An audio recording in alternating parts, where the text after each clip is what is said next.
A few months ago, there was a category split on the Minecraft leaderboards, which divided runs between pre- and post 1.9 versions. At the time, since post 1.9 was unoptimized, I decided to do a set seed glitchless run on the seed from my beating Minecraft with nothing video. That seed was great because it had a pre-lit 12-eye portal, which was pretty optimal for the route.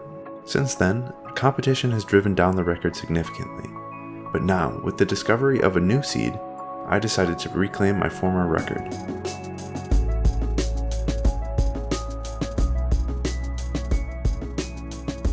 If you enjoy my content, I would appreciate your subscription. Just a small portion of the people who regularly watch me actually subscribe, so it would help my channel out a lot. So after my previous record, there was a wave of exposure towards the category, and my time of 10:57 was quickly beat. The first to beat it was Luigi with a time of 10 minutes flat, just 2 days later. He was followed by Stiffman, Respective, Honey, and Mathox over the course of a month. By the end of March, Honey had the record with a time of 7:17. On May 24th, Craft4Dark uploaded a run that blew the old seed out of the water, with a time of 6:34. Now, like I said, there was just recently a new seed discovered for Setseed Glitchless 1.9+. It was found by Craft4Dark after he looked through lists of pre-lit portal seeds provided by Captain Wutax and Matthew Boland. The seed he routed, which I'm using as well, is good for a number of reasons, one being the pre-lit end portal. There are some shortcomings as well though, such as the long distance to the stronghold and the fact that the majority of the run is spent running in a straight line. Since the stronghold is 2.5 times farther than it was in pre-1.9 versions, distance became much more of a factor in the run. There's almost definitely a seed with better travel distance and mechanics out there, and if one is found, I'll make a video on it and attempt some runs on it myself. Now, the major innovation of this seed over previous ones is the use of bowless strats. Since you never get a bow, this basically means you cannot destroy the crystals in the end that regenerate the dragon. Bowless strats go hand in hand with a one-cycle quick kill of the dragon. Normally, when the dragon perches in the center of the end, it will fly away after the player does about a third of its health. This is a problem for bowless, since when the dragon flies away, it regenerates, and erases all of the progress that is made. The one-cycle kill was invented by Matthew Boland and myself. The idea is to use bed explosions to damage the dragon, while knocking the dragon upwards before it has a chance to land. Since the dragon never truly lands, the 1/3 damage cap does not apply, meaning that you can complete a one cycle before the dragon has the chance to heal up. This strat is quite difficult to execute though, and requires lots of precise timing and practice. Now back to the run. I got this buried treasure chest, which is very useful since it had good materials for tools and convenient food.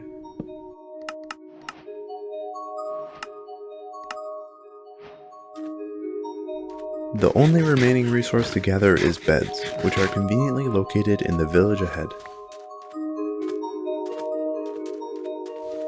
In total, I get 10 beds, which is quite a lot, but in truth it's basically the bare minimum necessary for a one-cycle kill.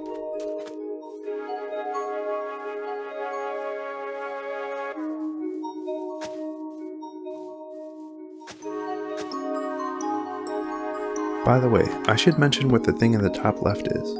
It's a timer that I developed that counts in-game time, tracked by Minecraft. In-game time is the official timing method for the category, although it's not necessary to submit with it. The timer is currently stuck at 0.2 seconds because it only updates when the game is saved, typically through the 5-minute autosave or when I go into the pause menu. This timer is available on the Minecraft leaderboard resources, but it's much easier to use LiveSplit to track real time instead, which is what I recommend to most beginners.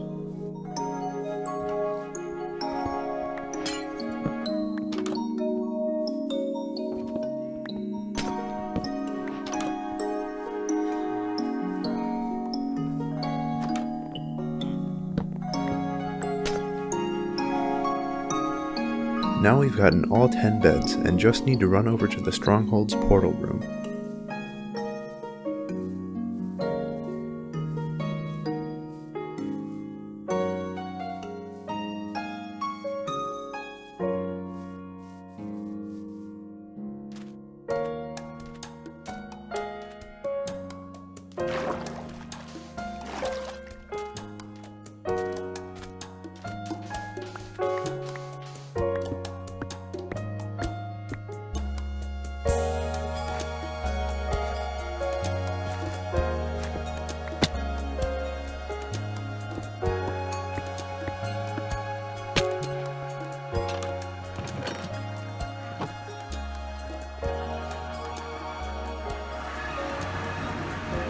Now I'm in the end, this is where all the RNG starts. You see, the dragon has a set of options for picking its next target, one of which can be to perch at the center of the island. The problem is that the chance the dragon perches is proportional to the number of crystals active. If all crystals are destroyed, then it's a 1 in 4 chance the dragon perches, but with all 10 active, it's a 1 in 14. This is why I take out one crystal, because for one, it's a way to kill time, but also it marginally improves my odds.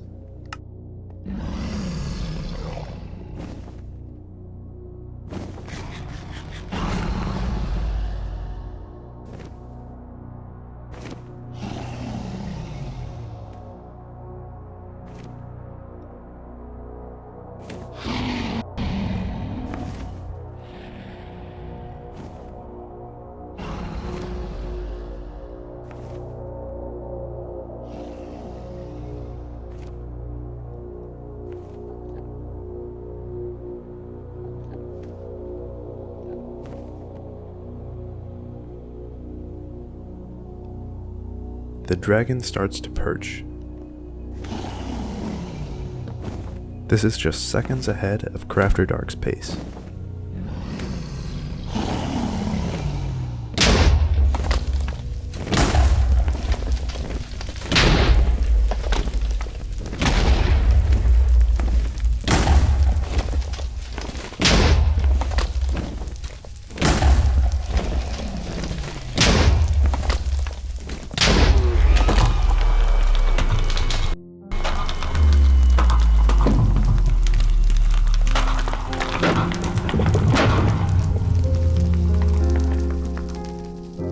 And there it is, world record by 3 seconds.